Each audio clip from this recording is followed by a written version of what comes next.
Virando o jogo. Oferecimento Banrisul. O Pix está no Banrisul Digital. Tudo no seu tempo. E Guaraná Power Sanitas. Mais energia para o seu dia. Disponível na Panvel mais próxima. Muito boa noite. Estamos começando o Virando o Jogo ao vivo pela RDC TV, que você pode acompanhar pelos canais 24 ou 524 da Claro Net TV aqui para o Rio Grande do Sul. E para o estado e para fora do país, inclusive, você acompanha a nossa programação através das plataformas digitais. No programa de hoje, dividiremos em duas etapas. Na primeira delas, estaremos ouvindo e vendo um dos candidatos à presidência do Esporte Clube Internacional. Como estamos fazendo, já tivemos aqui 2 candidatos e temos mais 2 candidatos ainda concorrendo à presidência do Internacional e um deles vai estar conosco esta noite aqui no Virando o Jogo. E depois nós falaremos, é claro, do que aconteceu no fim de semana com a dupla Grenal e também da notícia bombástica de hoje, a revelação da Alessandro de que não vai renovar o seu contrato com o Internacional e que fica só até o dia 31 de dezembro deste ano. Bom, vamos à primeira etapa. Conosco está aqui o candidato Alessandro Pires Barcelos, ou Alessandro, administrador de empresas, formado pela FAPA, com especialização em gestão, pesquisa e inovação pela Unicamp. Foi secretário de Administração e dos Recursos Humanos aqui do estado do Rio Grande do Sul. Foi diretor-presidente do Detran, quando em sua gestão foi criada e implantada a Balada Segura. Participou também do Conselho de Administração do Badesul, professor de Administração da Universidade Federal do Rio Grande do Sul e atualmente é sócio da Sorrifácil, Clínica Dentária de Porto Alegre. No Internacional, é conselheiro desde 2014, vice-presidente de Administração e Finanças e também, mais recentemente, foi vice-presidente de futebol. Alessandro Barcelos, muito boa noite, seja bem-vindo aqui ao Virando o Jogo. Boa noite, Rogério, boa noite, Heloísa, boa noite ao Ângelo, é um prazer estar aqui com vocês, conversando com todos que nos assistem, em especial os colorados e coloradas, que a gente possa falar um pouquinho aí desse momento, né? Não só dentro de campo, né, as coisas acontecendo, as novidades, mas também falar desse processo eleitoral que se avizinha no Esporte Clube Internacional, onde nós representamos a chapa O Inter Pode Mais, chapa 5, e queremos dialogar com o torcedor e com a torcedora sobre o futuro do Internacional. Bom, como disse o Alessandro, estão nos acompanhando aqui a colega Heloísa Bordim. Boa noite, Heloísa. Tudo bem? Boa noite, Rogério. Tudo bem? Boa noite, Ângelo, Alessandro. Queria primeiro agradecer pelo convite, né, por estar novamente aqui no Virando o Jogo. E vamos lá que hoje tem bastante coisa para falar. O final de semana movimentado da dupla e, claro, também conversar com o Alessandro. Eu fico particularmente satisfeito porque das outras vezes que tu estivesse aqui no programa, eu não estava apresentando, era o Thiago. Exato. Não é? Então, te agradeço muito a presença hoje. Assim como agradeço a presença do Ângelo Afonso mais uma vez conosco. Boa noite, Ângelo. Tudo bem, já falei que estou em casa, né, Rogério? Então, um abraço a ti, ao Alessandro, a Heloísa, a todo mundo que nos acompanha. Vamos lá para mais um programa. Agora, esse lugar está meio cativo para ti também, né? Eu falei. Já porque pessoal... é no RDC Esportes, tu fica nessa ponta esquerda aqui da bancada e agora também no Virando o Jogo. Eu comentei, o pessoal vai olhar no mesmo lugar, ainda estou com a mesma roupa, né, da 13h. Vão achar que eu fiquei por aqui, né, a tarde toda. Mas deu para almoçar, pelo menos. Tá certo. Bom, vamos de imediato, então. Eu já encaminho a primeira pergunta, como eu tenho feito para todos os candidatos. Alessandro Barcelos, por que presidente do Internacional?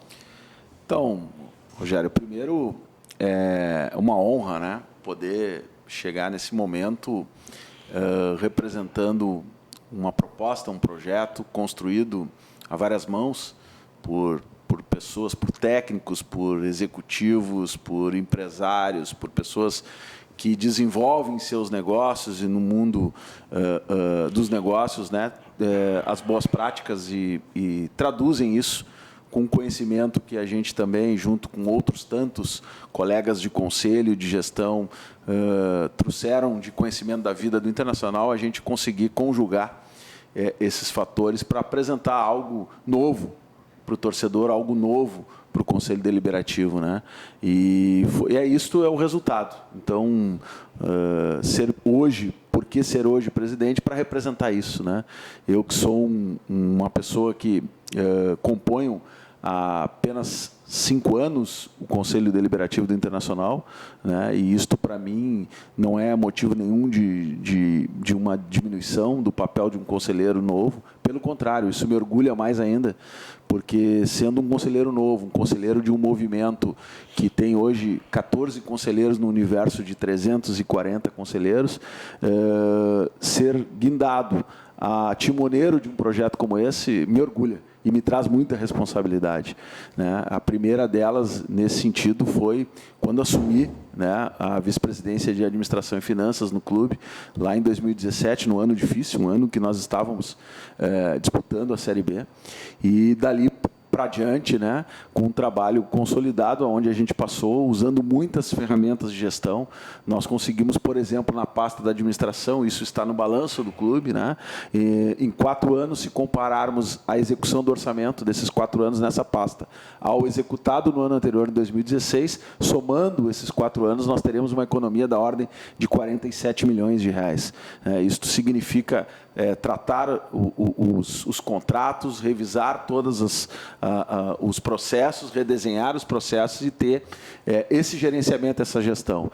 E em 2019, no final do ano, a gente foi convidado para assumir a vice-presidência de futebol e lá iniciamos um trabalho de reorganização e remontagem de um grupo, né, com por exemplo, a saída de 25 atletas em dezembro do ano passado, né, que tenho certeza o torcedor que nos assiste não lembra desses atletas, portanto, era importante que se fizesse esse trabalho e se abriu um espaço mesmo com dificuldade financeira que o clube vem enfrentando nos últimos anos para que a gente pudesse remontar esse grupo, né? Iniciamos um processo muito rápido, porque já em janeiro tínhamos o início da temporada, ou seja, não tivemos quase tempo de fazer uma pré-temporada e de montar um grupo com mais tempo para disputar, por exemplo, a pré-Libertadores, né, que foram etapas já eliminatórias na arrancada do ano.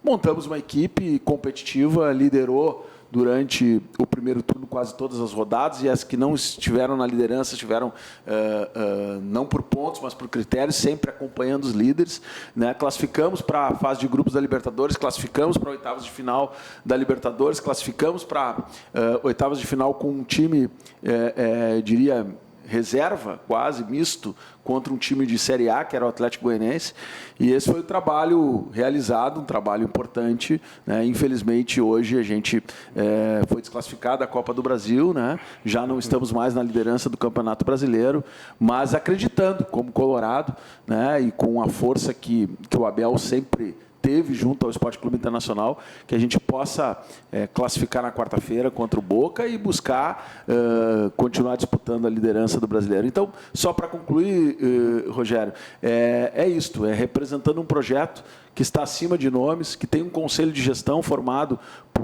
pelos movimentos Inove Inter, Academia Colorada e Convergência Colorada, com outras pessoas, Dani Dubin, o Arthur Calef, o Luiz Carlos Bortolini e Humberto Busnello, que são colorados experientes, conhecem a vida do clube, vivem a vida do clube. É com essas pessoas que a gente hoje está junto, liderando um processo para, quem sabe, chegar à presidência do Conselho de Gestão.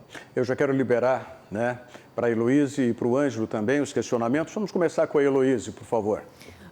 Alessandro, acho que não tem como não começar te perguntando sobre o principal acontecimento de hoje, né, para o Inter, para quem é colorado. Pegou o torcedor de surpresa o anúncio de que o D'Alessandro não vai mais renovar com o Inter, vai seguir como jogador, mas não mais no Inter como se esperava até que ele terminasse a sua carreira no final da temporada. Queria saber como é que tu avalia, se também te pegou de surpresa, ou se tu achas que existiu algum motivo para essa decisão do D'Alessandro. Como é que tu acompanhou o dia de hoje e avaliou? Acho que foi uma surpresa para todos nós, principalmente para nós colorados, que temos no D'Alessandro quase que no último período aí um símbolo, né, muito forte de dedicação, de entrega, de trabalho incrível. O D'Alessandro o primeiro a chegar, o último a sair, tem uma capacidade orgânica incrível de trabalho e representou isso. Uma decisão dele, que nós temos que respeitar, né? Mas que nos pegou de surpresa. Eu até ouso dizer aqui que talvez todos os colorados e coloradas imaginassem que isso estava próximo de acontecer. Mas o sentimento que se tem hoje, vendo as notícias depois do anúncio, enfim, lendo mensagens, depoimentos, me parece que os colorados não estavam preparados sentimentalmente para esse momento, né? E nós vamos ter que, evidentemente, reconhecer o trabalho do D'Alessandro, tratar disso como algo que foi importante por um período da história do Internacional, né? E, quem sabe, ali na frente, dar a condição ao D'Alessandro, quando tudo isso passar, essa pandemia, dele fazer uma despedida, né? Com a altura do que ele foi para o Internacional, do que ele representa para o Internacional, tendo o Beira-Rio lotado e um grande jogo. Acho que merece isso, né? E deve ser considerado isso como algo fundamental. Ângelo Afonso. Bom, Alessandro, o torcedor, de maneira geral, ele ainda tem um pouco de dificuldades, eu vejo, de entender como funciona a política de um clube de futebol. E no caso do Esporte Clube Internacional, principalmente, que vive talvez esse momento mais turbulento, a grande disputa, né, nas eleições do clube dos últimos tempos. Então, acho que é importante deixar claro para quem nos assiste aqui na RDC TV, como é que o homem que foi vice-presidente de administração, vice-presidente de finanças e agora, mais recentemente, vice-presidente de futebol, da situação, né, da atual gestão do Marcelo Medeiros, concorre contra o candidato que tenta a sucessão do grupo do Marcelo Medeiros, que é o Guinter Spode e ainda outros dois. Como é que vira oposição, Alessandro Barcelos? Olha, Ângelo, a primeira questão que eu acho que é importante a gente falar é que, diferente talvez da política tradicional, num clube de futebol, quando a gente fala oposição, ela tem um sentido diferente, né? Porque todos são colorados, portanto, né, todos têm o mesmo objetivo, fazer com que o Internacional vença, seja campeão, né? Mas nesse caso, os 4 candidatos fizeram parte dessa gestão, né? Em algum momento ou outro, mas os 4 candidatos contribuíram, né? Alguns com menos tempo, outros com mais tempo, alguns com mais persistência, acreditando na transformação por dentro, outros acreditaram um pouco menos, né? Mas o fato é que se construiu aí, infelizmente, uma disruptura política, né? Num processo que poderia estar diferente hoje, né?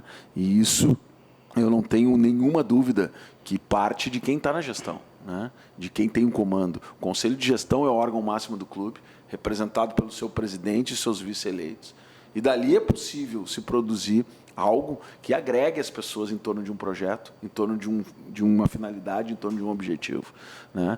No início, pela situação e a circunstância em que estava o Internacional na Série B, isso me pareceu possível, mas, infelizmente, as questões não foram consideradas ao longo do período para que todos pudessem estar num momento político hoje diferente, né, de unidade, de assertividade, de projetos positivos. Isso foi, ao longo do período, tendo diferenças e tendo processos, né, que culminam hoje em 4 chapas para o Conselho de Gestão, e eu repito, das 4, os 4 estavam na gestão, e também por 11 chapas concorrendo ao Conselho Deliberativo. Então, é necessário que agora, evidentemente, no processo eleitoral, se apresentem as suas propostas, se discutam ideias para o Internacional, mas que ali na frente, passada a eleição, a gente possa ter um projeto único para o Internacional e aquele projeto que foi o projeto escolhido pelos sócios do Inter, né, pelas sócias, possa ser o projeto abraçado por todos os colorados e coloradas, para que a gente possa virar essa página, mudar um ciclo e, né, colocar o Inter na trilha da modernidade, na trilha da inovação, na trilha que é uma trilha que alguns clubes do Brasil, poucos, já iniciaram e já estão em fase avançada, mas que ainda há necessidade e o Inter não pode ficar para trás de entrar nesse caminho. Alessandro, eu queria voltar à questão das finanças do Internacional, né? Tu falaste na tua primeira manifestação a respeito de um orçamento em relação 2017-2016 que resultou numa economia de 47 milhões de reais. Foi isso, né? Isso. Tá. Como é que vai ser administrar Porque hoje a gente tem informações de uma dívida de curto prazo, que em tese deve ser contemplada até o final deste ano, em torno de 450 milhões de reais. E a médio e longo prazo chegando a 800 milhões de reais. Como é que se administra isso? Vamos lá. Quando eu falei nos 47 milhões, foi um exemplo de um trabalho, né, realizado com profissionais contratados pelo clube, executivos nas duas áreas, principalmente na área da administração, mas também na área de finanças, para que a gente pudesse, nesta pasta, ter esse tipo de economia. Mas ela é pequena em relação ao tamanho do orçamento internacional. Portanto, é necessário que se tenha uma orientação do Conselho de Gestão para que todo clube trabalhe com esta forma de gestão e não algumas vice-presidências. Porque, infelizmente, também este é uma constatação e um diagnóstico.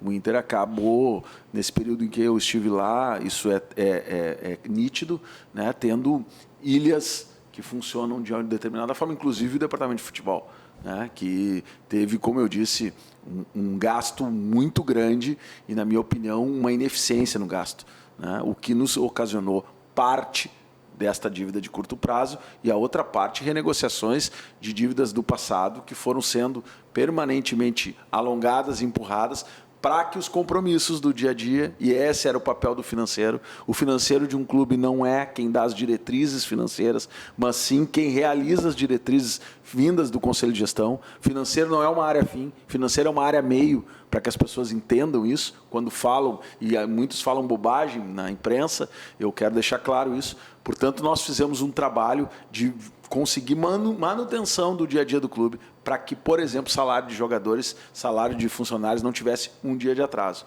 Foi esse o trabalho que foi feito, né? Agora nós vamos enfrentar a dívida. Essa dívida que tu falasse, e falasse muito bem nos números, ela chega próxima de 400 milhões a curto prazo, e nós queremos trabalhar com duas frentes. E é importante que o torcedor entenda isso, né? Se fala de forma genérica como fazer, e eu quero aqui detalhar um pouquinho mais, né? A primeira questão para nós enfrentarmos isso é nós, reconhecendo esta dívida, nós trabalharmos com o aumento da receita e a redução da nossa despesa. Como fazer o aumento da receita e a redução da nossa despesa? No aumento da receita, para nós, tem um ponto que é fundamental, que tem elasticidade e diferença em relação aos demais. É a receita com sócios. Para nós, a receita com sócios é a única receita possível de uma maior elasticidade. Por que eu estou dizendo isso? Porque televisionamento, os contratos estão assinados nos próximos períodos, o valor é constante, tem muito a ver, inclusive, com o posicionamento na tabela e com o desempenho dentro de campo. As premiações têm a mesma relação, desempenho dentro de campo. Agora, onde tu tem uma elasticidade? Elasticidade se nós trabalharmos com o potencial de sócios que o Internacional tem, e nós estudamos isso, Rogério. Nós buscamos, a partir da população do Rio Grande do Sul, nós fizemos um recorte nisso, considerando de forma conservadora que 45% seriam colorados. Desses 45%, nós utilizamos a metodologia do IBGE para pegarmos a população economicamente ativa, que reside em grandes cidades, né, e que tem menos de 60 anos e mais de 18 anos. Tá? Nisto, nós chegamos a um potencial de colorados de 1.200.000, que podem, 1.200.000 colorados hoje teriam condições de contribuir com um almoço por mês para o Inter. Por que eu estou dizendo isso? 20 a 25 reais por mês. Por que não fazem? Primeiro, porque o clube não chega até eles. Segundo, porque eles só têm um produto, Beira-Rio. Beira-Rio cabe 50.000 pessoas, nós temos 130.000 sócios. Fica 80.000 fora de um grande jogo. Bom, então, isso já tira toda uma motivação do cara ser sócio. O que nós precisamos fazer? Nós precisamos levar o Beira-Rio para lá. Nós precisamos criar o Beira-Rio na palma da mão, que a gente chama. Nós queremos transformar o Inter no clube mais digital do Brasil, entregar conteúdo exclusivo para esse sócio, entregar um treino que o cara possa enxergar exclusivamente, entregar a experiência que ele possa ir até o Beira-Rio, participar de um treino, entrar num vestiário, e isso ser um atrativo para o cara botar 25 reais todo mês para o Internacional. Nós vamos trabalhar isso. E achamos que é possível dobrar o número de sócios. Chegamos a 200.000. Esta receita nos acrescenta 50% a mais da maior receita do clube. Então, esse é um propósito. Os outros dois é a redução de custo, tanto no futebol, com o uso da ciência de dados, com a melhoria na eficiência das contratações, que não tem mais espaço para dirigente salvador da pátria, dirigente que conhece tudo, sabe quem contratar, e contratar 40 jogadores em 3 anos para só 9 serem aproveitados, é um índice de eficiência muito. Eu não conheço negócio no mundo que dê certo com esse grau de eficiência. Então, nós precisamos reduzir isso. Como é que reduz isso? Não é com o iluminado, É consciência. Está o Liverpool dando exemplo, está o Sevilha agora crescendo e dando exemplo. Todos os clubes que investiram nisso vão nos dar esse exemplo. Então, redução de custo aí, redução de custo administrativo. Falei da parte do montante da dívida. Da parte do equacionamento dessa dívida. Prazo, nós precisamos ter uma forma de buscar, junto ao sistema financeiro, né, junto hoje àquilo que a gente chama de arranjo institucional, fundos de investimento, condições de alongar essa dívida, para que a gente possa, com o alongamento da dívida e esse aumento da receita e a redução dos custos, ter um convívio com caixa que caiba no bolso do Internacional e que possa trazer investimento para nós termos uma equipe forte e competitiva.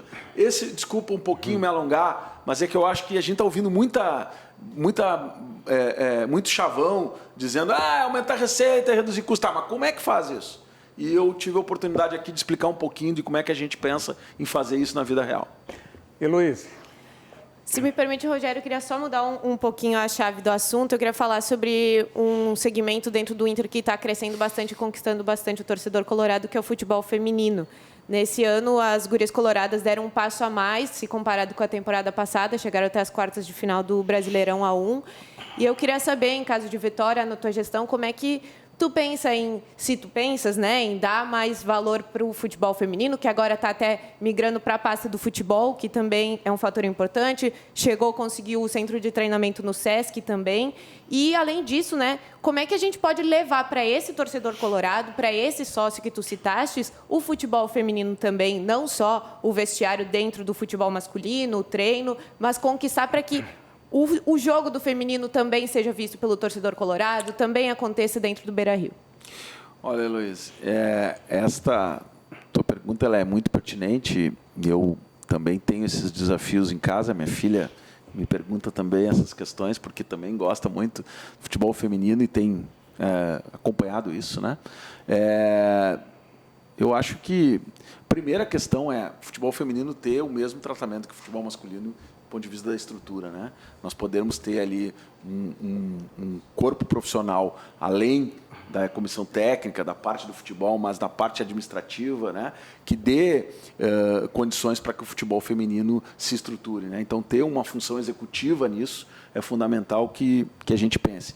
A migração para o futebol, para a vice-presidência de futebol, já é um passo importante, né? E nós colocarmos isso dentro de um mesmo guarda-chuva nos obriga a fazer esse movimento de termos isto como algo a ser buscado dia a dia, né? A questão do centro de treinamento, né, que é fundamental. Eu, quando tive na pasta da administração, cheguei a tentar negociar com a estrutura da Ubra, que lá a gente conseguiria não só ter campo de treinamento, como ter área de alojamento, alimentação, enfim, conseguiríamos fazer tudo lá.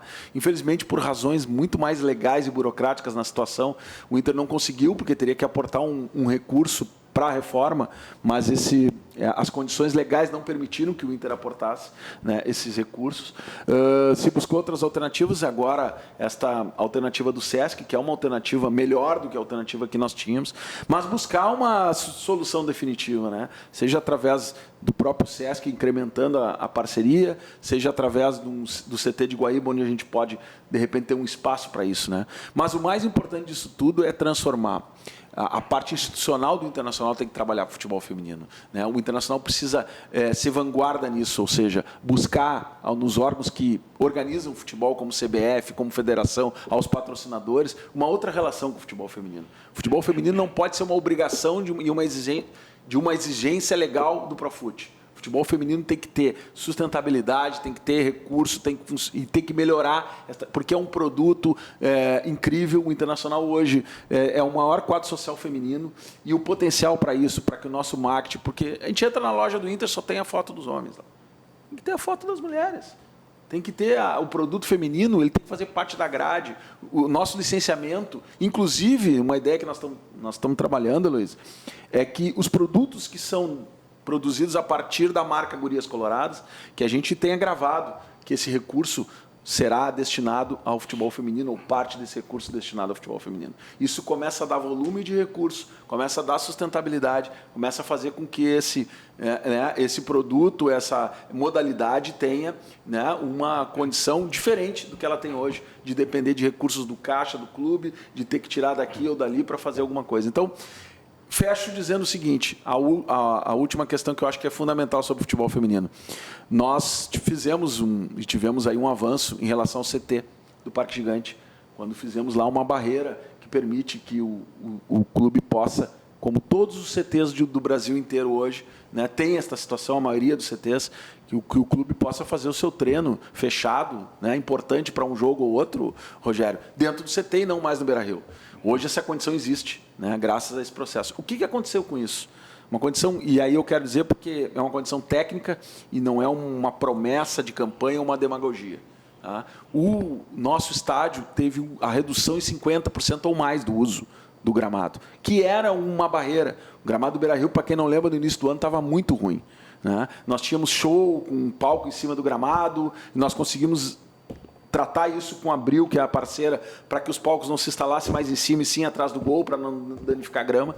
A nossa condição do gramado hoje permite que as gurias coloradas joguem no Beira-Rio. Então, isso é uma garantia que nós estamos dando.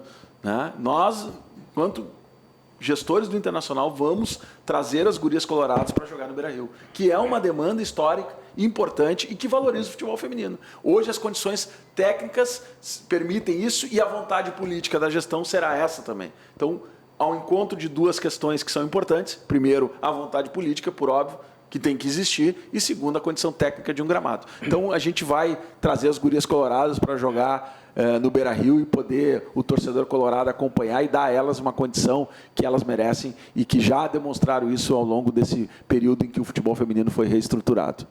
Ângelo Afonso.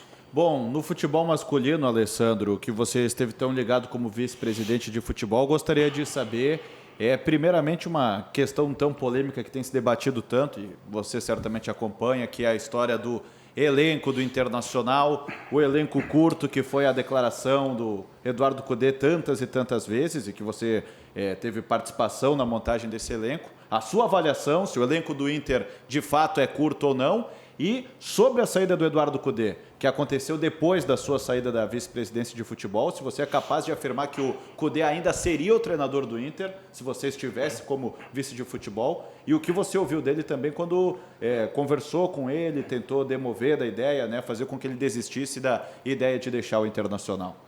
Olha, Ângelo, eu me alongo um pouquinho aqui, porque hoje as redes sociais e as pessoas estão com muita pressa, então elas pegam o que a gente diz e reduzem a uma frase. E é importante contextualizar sempre as questões, né? Em relação ao grupo curto, eu já, várias entrevistas minhas pós-jogo, quando o próprio Cudê em algum momento levantou isso, eu sempre disse que este grupo era um grupo competitivo e um grupo que tinha condições de nos levar à disputa de título. Prova disso é que nós lideramos o primeiro turno em quase todas as rodadas. Né? E, portanto, nenhuma equipe com grupo curto teria esse desempenho. Né? O sentido do grupo curto do Cudê primeiro, tem que contextualizar num calendário diferente, um calendário onde tu joga terça, quinta, sábado, Covid, e aí vai derrubando. Nós tivemos rodadas sem 12, 13 atletas. Nós tivemos a lesão do Guerreiro, nós tivemos a lesão do Saravia, nós tivemos a lesão do Bosquilha, para dizer que são 3 jogadores fundamentais desse esquema. Né? E no meio disso, uma janela sem recurso, quer dizer, essas questões elas são do mundo da gestão do futebol e do vestiário. E não foi nenhuma nem duas vezes que a gente conversou com o Eduardo Cudê, né, no sentido de mostrar para ele, primeiro, as dificuldades todas que se tinha, e segundo, o projeto de médio e longo prazo que estava se construindo. E ele entendeu isso. Tanto é que teve mais de 1 ou 2 ou 3 ou 4 rodadas que o Cudê, ganhando, perdendo, empatando, não usou essas expressões. Então, voltou a usar depois que eu já não estava mais lá. Né? Então, eu acredito no grupo. Acho que nós temos um grupo competitivo, tivemos baixas importantes ao longo do período que não estavam. Ninguém prevê uma construção de um grupo, principalmente com uma quantidade limitada de recurso. Tu vai ter 3 jogadores titulares com lesão de ligamento fora por 6 meses. Eu não conheço um, a não ser quem tem dinheiro sobrando, né? Como o Flamengo, como o Atlético Mineiro, que investe 200 milhões num grupo. Fora isso, eu não conheço time no Brasil que tem essa condição. Qualquer um dos clubes que estão aí na disputa e tiverem os 3 principais jogadores com lesão ligamentar, vão ter dificuldade. Então é uma situação que existiu, que eu acho que o dirigente de futebol ele tem que estar acostumado a lidar com dificuldades, com questionamento, com perfil diferente do perfil que se acomoda ou do perfil que já conquistou tudo e acha que não precisa de mais nada. São dois perfis diferentes. O perfil do Cudê é um terceiro perfil.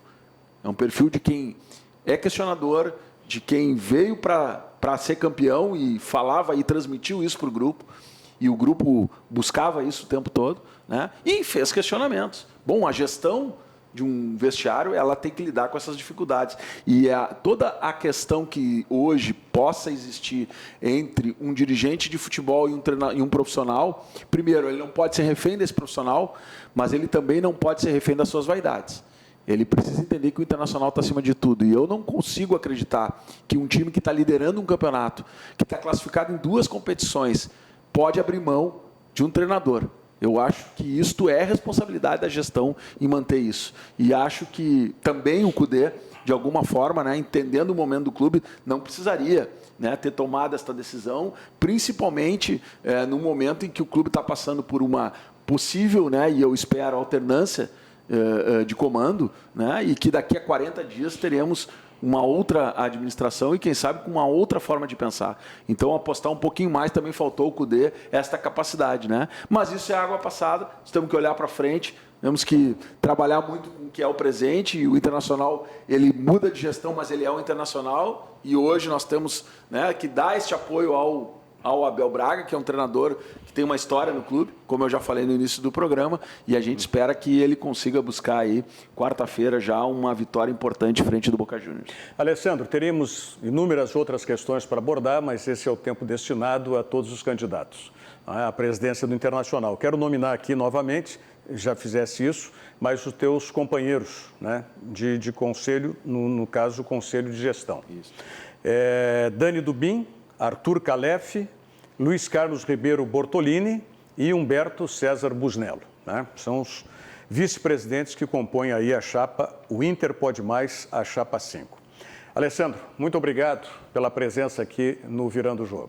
Obrigado, Rogério. Eu sou um telespectador assíduo aí, sempre que posso assisto o programa, tenho em ti uma referência de longa data na relação com o futebol e até te peço desculpas em público por não ter vindo mais seguido aqui, sendo convidado, mas tenho admiração pelo trabalho de vocês também, tenho acompanhado, né, agora a Heloísa um pouco menos, mas uma mulher que nos ajuda a brilhantar esse cenário tão, né, tão masculino e que cada vez mais precisa desse olhar, e o Ângelo, que eu tenho acompanhado não só aqui, mas na rádio, enfim, agradecer esse momento aqui, dizer ao torcedor colorado que nós esperamos agora na sexta-feira, na eleição ao Conselho passando pelo Conselho Deliberativo, pelo crivo dos conselheiros do Esporte Clube Internacional, ter a oportunidade de levar esse projeto ao encontro do associado e da associada para que ele possa ter essa opção, né, de mudar um ciclo, de virar uma chave e de construir um Inter, porque o Inter, com certeza, pode mais. Obrigado, Alessandro. Vamos às mensagens do Banrisul e do Sesc e voltamos em seguida aí para debater os assuntos do futebol deste final de semana e a notícia, né, da renúncia do D'Alessandro, vamos dizer assim, a um novo contrato com o Internacional. Já voltamos. Chega de esperar. Agora você já pode fazer transferências e pagamentos instantâneos 24 horas por dia, 7 dias por semana, pelo Pix, no seu Banrisul Digital. Basta você ter suas chaves cadastradas. Pode ser seu CPF, e-mail, número de telefone. Você escolhe. Não cadastrou suas chaves ainda? Tá na hora. Banrisul Digital. Tudo no seu tempo. Esta é a Jasmine. Ela tem um jeito muito positivo de levar a vida. Sim aqui, sim ali e sim ali também. E sim, Jasmine adora o seu trabalho porque lá é sempre assim. Quem é policial pode fazer parte do Sesc? Sim. E barbeiro pode? Claro, com certeza. O Sesc é para todo mundo, inclusive para você. Sesc, a força do sistema Fê Comércio ao seu lado. Sesc, a força do sistema Fê Comércio ao seu lado. E por falar em força, quando bater aquele cansaço, aquela moleza, conte com o Guaraná Power Sanitas para recarregar as suas energias.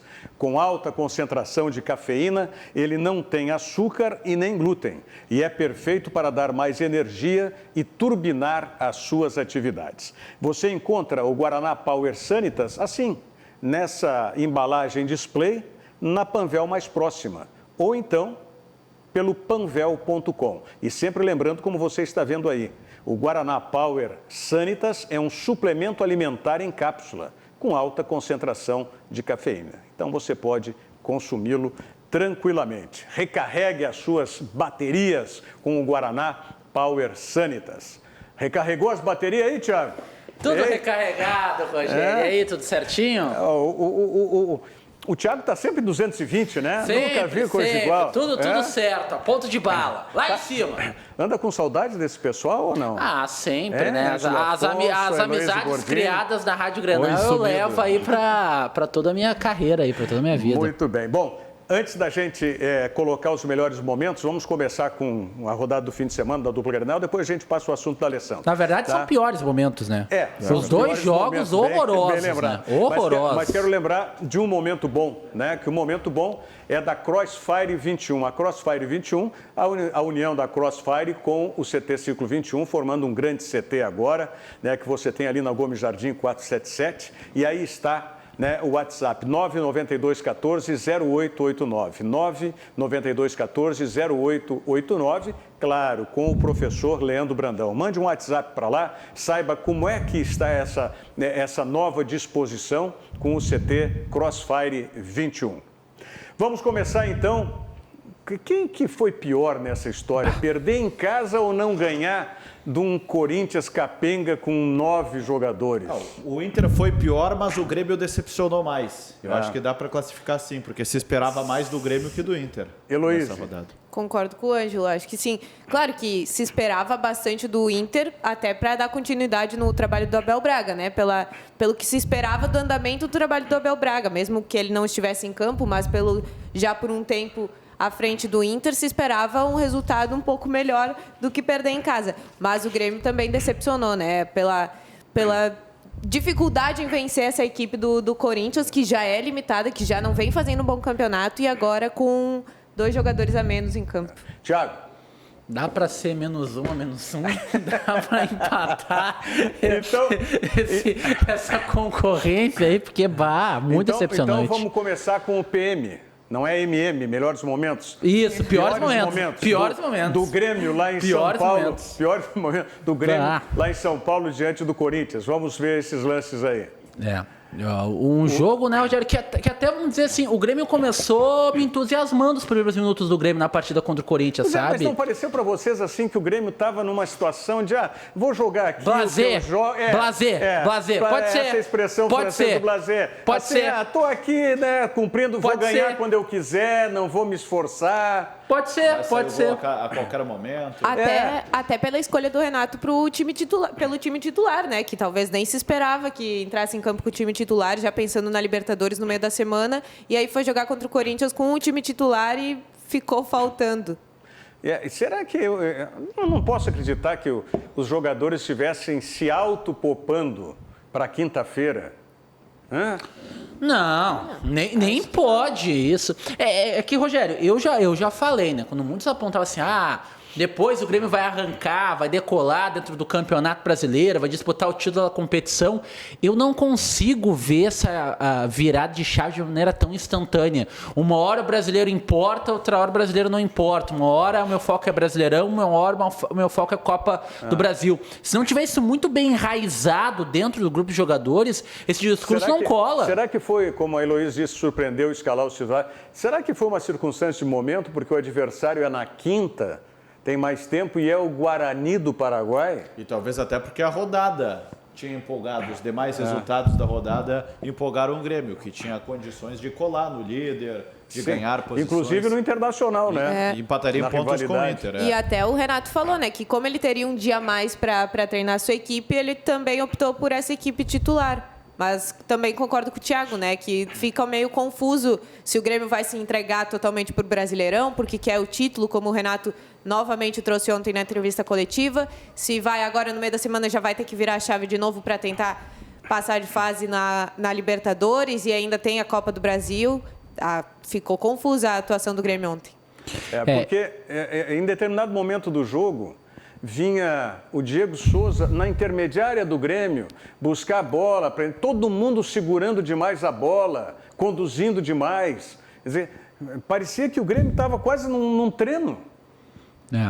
E as expulsões talvez tenham não facilitado, mas criado essa atmosfera que a qualquer instante o Grêmio poderia marcar o gol e sair com a vitória diante da equipe do Corinthians. E foi o contrário, né, Rogério? Porque a partir do momento que o Corinthians tem um jogador expulso, depois logo na sequência tem o Otero também expulso, o Corinthians se fecha no seu casulo e dali não vai sair, dali eu não vou me retirar. E complica ainda mais a partida num time que busca uma superação contra um time que está nesse área que tu tá comentando, um ar meio blasé, assim, não sabe se...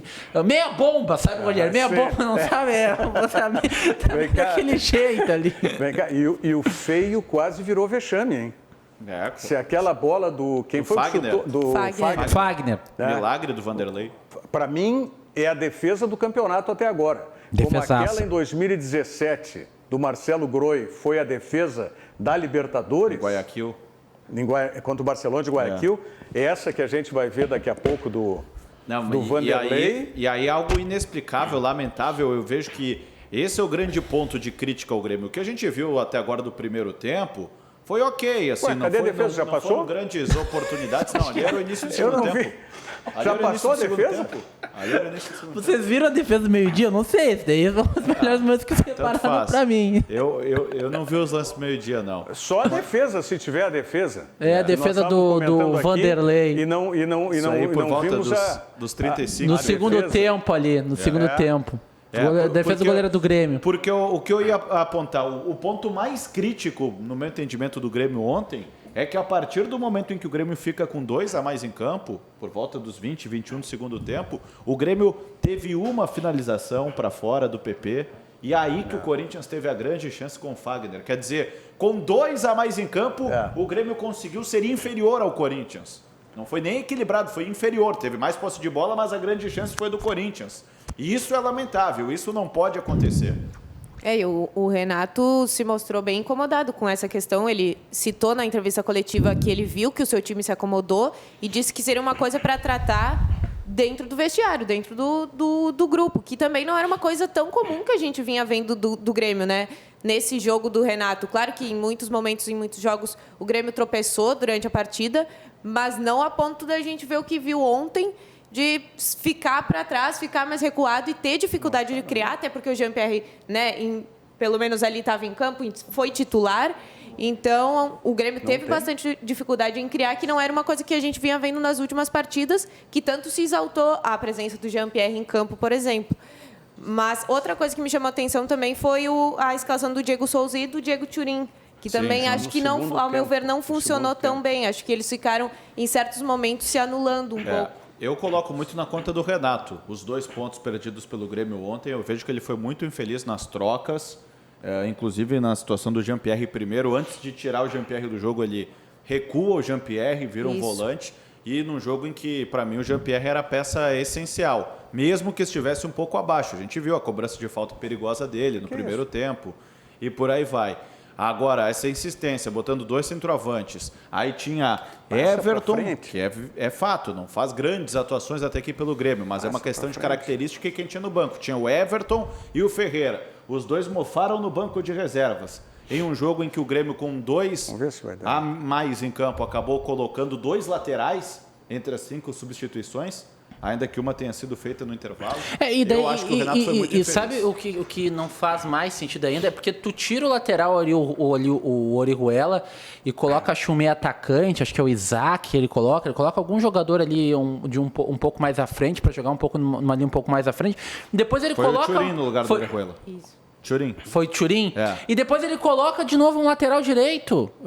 Não me parece fazer sentido. Se era Sim. pra daí ir pro tudo ou nada... No final botou o Vitor Ferraz no lugar do Matheus Coloca o Henrique. Ferreirinha, então, né? Que era jogador de individualidade, de quebrar as linhas, de buscar um pouco mais Aí, ó. de jogadas, né? Aí já foi a... Não tem. Não tem. O principal lance da partida. Nos deram um compacto sem o principal lance da Oh, partida. meu Deus Thiago, tu do me racha céu. a cara, Thiago. Eu te racho a cara. Foi tão espetacular a defesa que ela é para ser vista uma vez só. Pelo amor de Deus. Quem viu, viu. Pelo amor de Deus. Bom, mas fica aqui, né? A menção. nossa homenagem e os cumprimentos ao Vanderlei pela monstruosa defesa que fez. Né, o Grêmio está lá em São Paulo, já vai embarcar direto depois para Assunção, lá, né, no Paraguai. Então não está vendo a gente. Talvez possa estar vendo pelo... O Vanderlei, desculpa aí, tá, Vanderlei? Mas parabéns pela defesa. Então já vamos passar, virando chave, direto para o Internacional aí, que tem gol pelo menos, que é gol do Fluminense, tem mais, né? Mas quem que vai fazer? Vamos colocar lá os lances do Internacional aí, que tomou uma virada dentro do Beira-Rio. Tem gol olímpico que não é todo dia, né? Mas até o gol olímpico nesse jogo foi estranho. Não, e um monte de gente narrando golaço. É um gol gozado, é um gol estranho. Não entendo a expressão golaço. De novo, o Thiago Galhardo Bola no primeiro pau. ali. Fecha contigo.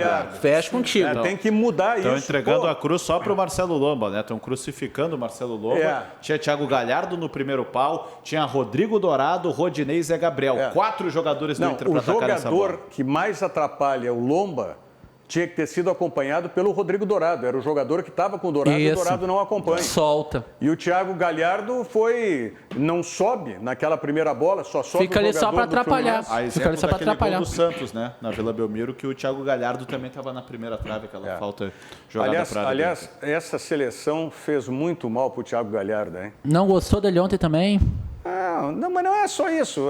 Jogar, o Thiago Galhardo não vinha jogando, mas aquele pênalti, a cobrança que ele fez naquele pênalti lá contra o América não me passa. Ali foi mal. Não me passa. Foi muito mal. Aquilo ali é uma selecionite aguda.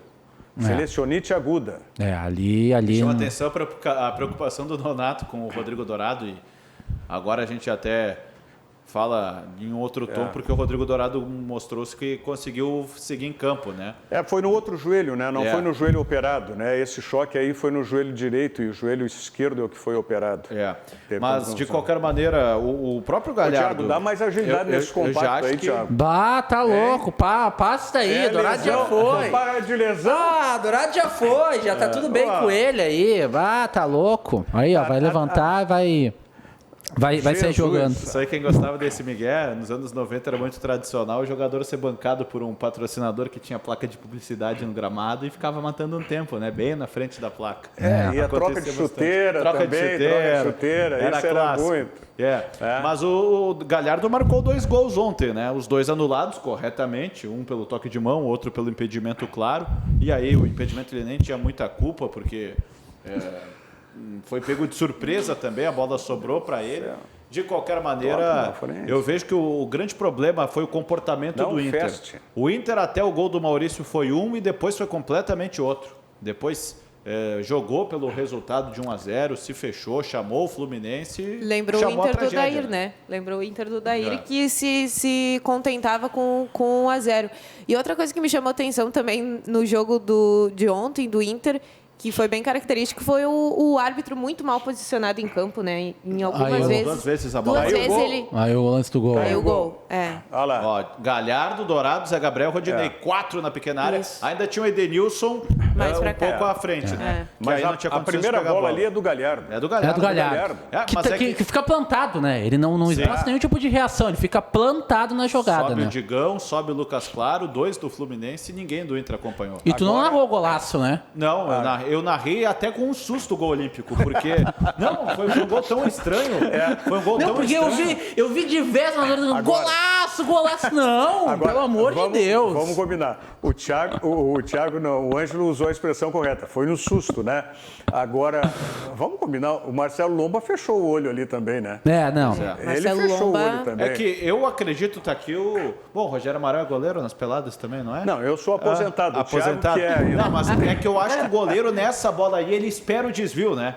ele também acaba sendo surpreendido pelo Lucas Claro e pelo Digão. Não, eu condeno o Marcelo Lomba muito mais no segundo gol do Internacional, onde ele fica esperando o atacante do Fluminense e o Fluminense já está com a bola dominada, tem que já ir rachando o jogador da equipe carioca, do que nesse primeiro gol. Esse primeiro gol, a defesa do Internacional mata completamente ele. Que a bola no primeiro pau era pro jogador que estavam ali marcando. Era pro Thiago Galhardo e era pro Rodrigo Dourado ter acompanhado o Lucas Claro na jogada, né? Eu condeno muito mais o segundo gol que vai sair agora, onde a bola chega ali na falha da defesa do Internacional, né? O Cuesta mal posicionado e o Wendel, não sei, tava passeando na Rua da Praia. É contra-ataque aí já? Não. É um contra-ataque, né? Acho que é aí, ó. Não é aí? É aí, ó. É, agora. O jeito que Aí, pega ó. a defesa do Olha Inter, lá, Pelo olha lá amor o de Wendel. Cuesta E aí o Não, Vitor Lomba Cuesta. esperando, tem que atacar o jogador. Dá uma cadeira preguiçosa pro Wendel, rapaz. Tá louco, Dá uma dormindo em cadeira de campo. Mas balanço aí pro pra mim, Wendel. ô Thiago, pra mim é Cuesta e o Wendel Foi principalmente. nas costas Sim, do Cuesta sim, também, não, né? É que o Thiago tá cobrando mais do Lomba. Eu Não, acho que... é que o primeiro gol muitos acabavam martelando no Lomba. E eu repito, eu condeno muito mais o Lomba na jogada do segundo gol, onde eu acho que ele poderia ter ido abafar a jogada, vendo que o jogador ia ficar livre, cara a cara com ele, mas vamos lá, do que no primeiro gol, onde a bola era do primeiro pau da defesa do Internacional. Vamos botar, então, assim, em ordem, né? O Wendel, Cuesta e Lomba. Perfeito. Mas aí Muito a gente bem. já acompanha nas redes sociais um movimento para Danilo Fernandes, né? Pro Lomba Que também ir não é pro banco de solução. reservas. Mas está testando positivo ainda para a Covid, né? Pois é, E mas talvez não tenha condições. Mas a pra torcida já quarta-feira. perdeu bastante a paciência, assim, com o Marcelo Lomba, que claramente não vem fazendo boas atuações, mas acho que não dá para condenar só o Lomba, porque é o conjunto do Inter. A defesa não funciona, o Vitor Cuesta muito abaixo, Zé Gabriel também. O Abel Braga ainda não está podendo contar com o Rodrigo Moledo, que eu acho que vai ser titular na equipe dele. Então, acho que é o conjunto todo. O problema não é só Marcelo Lomba, né? E o Leomir não podia deixar. Assim como o Abel tirou um coelhinho da cartola com o Peglo, que ele não conhecia, o Leomir quis tirar um coelhinho da cartola com o Caio Vidal também, né? Pelo amor de Deus, vamos parar de invenção, né? Vamos parar de invenção. Sabe que o Leomir, na entrevista coletiva, ele disse que tanto a escalação quanto todas as substituições, sem ser a do Rodrigo Dourado, passaram pelo Abel Braga antes da partida. O Abel Braga já tinha estudado com ele quem ele iria substituir durante a partida. Ainda. Então eles estão estudando É pior mais ainda, o porque daí junto com tu os já Marilós, desenha né? um pré-resultado e daí em cima disso faz as substituições. É pior ainda. Isso. Vamos fazer o seguinte, tá? Vamos às mensagens do ICD, Instituto da Criança com Diabetes, e do Banrisul, e a gente volta em seguida.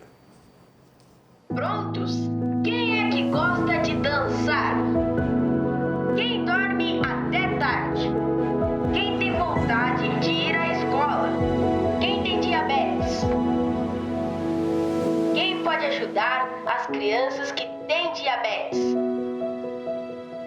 Você aí. Ajude o Instituto da Criança com Diabetes a continuar cuidando da saúde de mais de 4.000 crianças. Faça a sua doação. Chega de esperar! Agora você já pode fazer transferências e pagamentos instantâneos 24 horas por dia, 7 dias por semana pelo Pix no seu Banrisul Digital. Basta você ter suas chaves cadastradas. Pode ser seu CPF, e-mail, número de telefone. Você escolhe. Não cadastrou suas chaves ainda? Tá na hora. Banrisul Digital. Tudo no seu tempo. É isso aí, tudo no seu tempo com o Banrisul Digital, e chega de esperar, né? Chega de esperar, porque com o Pix no seu Banrisul Digital, você faz transferências e pagamentos instantâneos, instantaneamente, com o Pix no Banrisul Digital. Quero lembrar para vocês o seguinte, né? Restaurante Churrascaria Santo Antônio, para você pedir agora, inclusive, né? Aí está 32 22 31 30, o telefone da teleentrega do Restaurante Churrascaria Santo Antônio. Bom, temos 3 minutinhos para encerrar o programa. Eu só queria a opinião de vocês a respeito do porquê o D'Alessandro já saltou da barca. Não consegui entender ainda, Rogério. Até porque eu fico pensando o seguinte, ele tem todo o direito de pensar que pode ser mais feliz em outro lugar, de querer seguir a carreira em outro lugar. É claro, é um direito dele como profissional. E não vai apagar a história maravilhosa no Inter. Agora eu não entendo o seguinte, por que apenas até dezembro se a temporada vai até fevereiro de 2021? É isso que eu não entendo. É o contrato dele. É o contrato dele, mas todos os jogadores e vários jogadores renovaram até fevereiro. Hoje o Renato não renovou até fevereiro no Grêmio? O Abel Braga chega até fevereiro. O Abel chegou até fevereiro. Então o D'Alessandro vai fazer o quê em janeiro? Estará aonde em janeiro? Não me parece, não acredito que ele já tenha um clube, que ele já sabe para onde vai. É por isso que eu não entendo por que ele não fica até fevereiro, que vai ser muito importante, até pela importância dele, pela liderança dele, seria muito importante para ajudar o vestiário do Inter em um fim de temporada que não está parecendo que vai ser muito fácil para o Internacional. Heloísa. Eu concordo com o Ângelo, até porque ele deixou bem claro que nesses 38 dias ele vai dar todo o apoio para o grupo, ele vai blindar o grupo, mas e aí depois que ele sair ainda vão ter 2 meses de temporada e vai ficar em aberto, né? A presença do D'Alessandro dentro do Inter, no vestiário, acredito que já não vai mais ter a partir de janeiro, após o contrato ser encerrado, mas ele deu as explicações dele, disse que não tinha ligação com o campeonato, as eliminações, as eleições presidenciais, né, também que a gente conversou aqui hoje. Então, fiquem abertos, acho que ele teve a ideia dele, se mostrou já com essa ideia há algum tempo, deixou bem claro isso também, então cabe a gente respeitar, né? Thiago Rocha. Quer saber a minha impressão mesmo, Rogério? Cansou do ambiente terrível no Internacional, somatório de ele não estar sendo aproveitado no Inter e não deve, a tendência dele não ser mais tão aproveitado como era em outrora, a questão do relacionamento com a imprensa, a questão com o relacionamento com influencers, cansou o D'Alessandro, cansou, vai buscar novos ares, vai buscar uma nova vida, cansou. Acho que é o resumo que eu vejo dessa saída dele. Bom, e parece que tem mais gente no Internacional que está pulando da barca também, né? Pois é. Está pulando da barca. Eu recebi hoje, quero mostrar aqui, o presidente Marcelo Medeiros participando de uma live. Acho que foi hoje, inclusive, às 8 da noite, participando de uma live. Cadê a imagem aí do presidente Marcelo Medeiros? Aí, ó. Surf em debate. Surf em debate. Bom, a gente sabe que o presidente Marcelo Medeiros foi durante longo período da sua vida surfista, né? E sempre apreciou o surf. Talvez seja o esporte predileto dele ou o esporte que ele realmente tenha conhecimento, né? O presidente Marcelo Medeiros. Tá aí. Abraço também para o Eduardo Bier Correia lá, certo, surfando nos negócios. Muito bom. Heloísa Bordim, obrigado pela presença aqui. Venha sempre no Virando o Jogo, você é permanentemente convidada. Muito obrigada, Rogério. Um prazer fazer agora contigo também, não só com o Thiago. Viu, Thiago? O prazer ainda é maior, tem que dizer. Cara, não entendo. Eu convido as pessoas, recebo corneta, que ainda, cara, é surreal isso. É a primeira vez com o Rogério Amaral que eu estou aqui, então só quis valorizar o convite de hoje. Tá bom. Ângelo Afonso. Estou em casa, né? Só chamar. Maravilha. Thiago Rocha, amanhã nós não teremos programa, né? Não, porque vai ter uma programação especial, né? Especial aqui da RDC TV. Não teremos o Virando o Jogo, porque teremos a participação aqui dos candidatos à Prefeitura de Porto Alegre e também dos candidatos a vice-prefeito aqui em Porto Alegre. Tá? Então acompanhe amanhã, a partir das 8h15 da noite, essa programação especial aqui da RDC TV. E o Virando o Jogo volta na quarta-feira com o último dos 4 candidatos sendo entrevistados aqui no programa, o candidato Ginter Spode, que representa a situação do Internacional. Um ótimo final de segunda-feira, uma ótima terça-feira, não esqueça da programação especial. E na sequência vem o Cadu Oliveira com o 2 Toques aqui na RDC. Tchau, muito obrigado. Virando o Jogo. Oferecimento Banrisul. O Pix está no Banrisul Digital. Tudo no seu tempo. E Guaraná Power Sanitas. Mais energia para o seu dia. Disponível na Panvel mais próxima.